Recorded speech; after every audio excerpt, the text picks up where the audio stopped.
Orduan, zer jaiten du emazteen gorputzaz, obra hortan ikusten da gorputza ez dela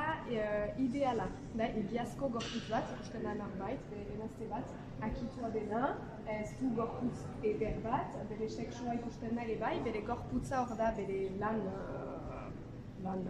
tresna, eta konparatzen dugu, ondoko den berinan badira ere pertsonak lanean, denak gizonak, jantziak direnak, azkarrak direnak, zer igortzen du, zer kondatzen duen, ea emazte gorputz biluzi batek igortzen aldu indartasuna ere bai, hori dugu pixka bat galdezkatzen. Guk atxemaiten duguna interesgarri da Toulouse-Lautrec gizon baten dako eta bere denborako gizon baten dako begiratu ditu emazte haiek, ez bakarrik seks langileak, baina ere dantzariak, kantariak, emazte pobreak karriketan, eta berak irudikatu ditu. Ordenaia ikusi ditu, irudikatu ditu, eta irudikatzen ditu biluzirik direlarik ere bai, ez da pornografiarik, ez da erotismorik,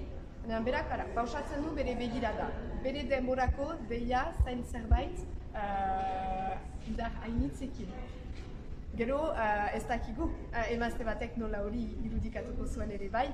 ez dugu lako obrarik, baina hor ikusten aldenaz, da bai denbora hartako eta pentsatzen dugu ere orainko ikusten dela zerbait egia dena.